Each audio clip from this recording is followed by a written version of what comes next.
पालकमंत्री महाआरोग्य व योजना साक्षरता व मोफत जनसुविधा सेवा शिबिर संपन्न। रविवार दिनांक 9 नोव्हेंबर 2025 रोजी मके आठवले विनय मंदिर राजवाडा सांगली येथे पालकमंत्री नामदार चंद्रकांत दादा पाटील यांच्या संकल्पनेतून व आमदार सुधीरदादा गाडगीळ यांच्या मार्गदर्शनाखाली प्रभाग क्रमांक 16 येथे आरोग्य व योजना साक्षरता व जनसुविधा शिबिर आयोजित करण्यात आले होते।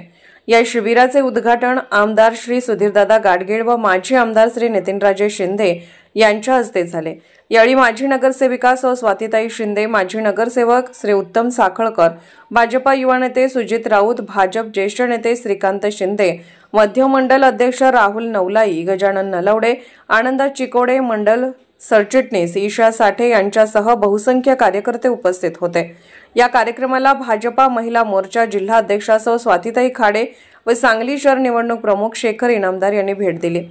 कार्यक्रमाचे आयोजन कार्यक्रम संयोजक केदार खाडेलकर, विजय वरुडकर, नरेंद्र यरगट्टीकर, श्री वल्लभ कुलकर्णी, संकेत कुलकर्णी यांनी केले। पालकमंत्री कार्यालय आयोजित जनसुविधा शिबिर अंतर्गत आयुष्मान भारत योजना नोंदणी, नवीन मतदार ओळखपत्र, पदवीधर नोंदणी, ई श्रम कार्ड नोंदणी, नवीन आधार कार्ड अथवा दुरुस्ती, नवीन पॅन कार्ड अथवा दुरुस्ती आणि उद्यम आधार नोंदणी, बांधकाम कामगार कार्ड नोंदणी इत्यादी सर्व नोंदणी मोफत करण्यात आल्या।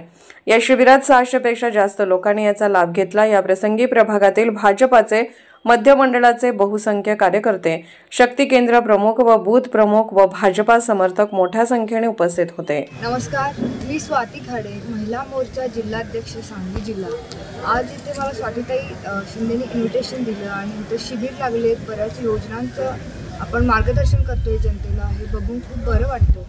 जेव्हा प्रचाराच्या काळामध्ये फिरत असताना मला महिलांकडून बऱ्याच गोष्टी ऐकायला मिळालेल्या, त्या म्हणजे की आपण आधार कार्ड कुठे करायचं, फॉर्म कसा भरायचा असतो किंवा कुठल्या सुविधा आपल्याला कुठे मिळतात, हे आज कॅम्पच्याद्वारे आपले पालकमंत्री चंद्रकांत दादा पाटील यांच्या संकल्पनेतून आपले सुरेश बोखाडे यांच्या मार्गदर्शनाखाली हे शिबिर आणि योजना सांगण्याचं कार्य आपण जे जनतेला करत आहोत हे बघून खूप समाधान वाटतं। कारण प्रचाराच्या वेळेत फिरत असताना बऱ्याच गोष्टी, बऱ्याच अडचणी महिलांच्या ऐकल्या, त्या डॉक्युमेंटेशनमध्ये अडकायच्या, पण ह्या शिबिरांमुळे ह्या योजना सांगतात आपले सगळे पदाधिकारी कार्यकर्ते, त्यांच्यामुळे आपल्या जनतेला, आपल्या जनतेच्या महिलांना ह्याचा खरंच खूप लाभ होतोय। कारण मी 3 शिबिर अटेंड केली, तिथून महिलांचाही खूप चांगला प्रतिसाद आहे आणि त्यांना वेळोवेळी आपले पदाधिकारी मदत करतायत, हे बघून खूप छान वाटतं।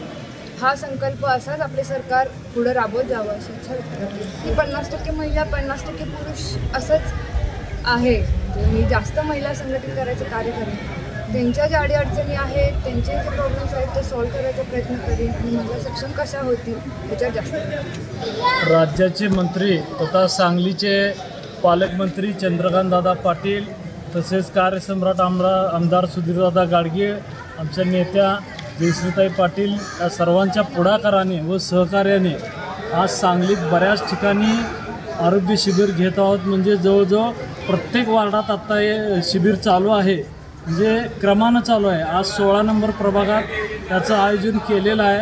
या आरोग्य महाशिबिरात अनेक तपासण्या करण्यात येत आहेत, त्या सर्व मोफत असून आणि जनसुविधा म्हणूनही इथं लोकांचे पॅन कार्ड, आधार कार्ड, मतदार नोंदणी, तसे पदवीधर मतदार नोंदणी व बऱ्याच ज्या शासकीय आभा कार्ड वगैरे जे आहेत ते मोफत काढून दिलं जात आहे। तरी नागरिकांचा उत्स्फूर्त प्रतिसाद आहे व सर्वच नागरिकांनी याचा लाभ घ्यावा एवढीच विनंती। नमस्कार, मी ईशा दीपक साठे, मध्य मंडळ सरचिटणीस, वॉर्ड क्रमांक 16 मध्ये चंद्रकांत दादांच्या मार्गदर्शनाखाली आणि सुधीरदादांच्या सहयोगाने आपण इथं आरोग्य शिबिर घेतलेले आहे। सर्व नागरिकांनी यावे आणि या आरोग्य शिबिराचे लाभ घ्यावे, स्पेशली महिलांनी घ्यावे। त्यांच्यासाठी इथं खूप सारे हेल्थ रिलेटेड गोष्टी ठेवलेल्या आहेत चेकअपसाठी, त्यामुळे महिला सगळ्यांनी यावे। धन्यवाद।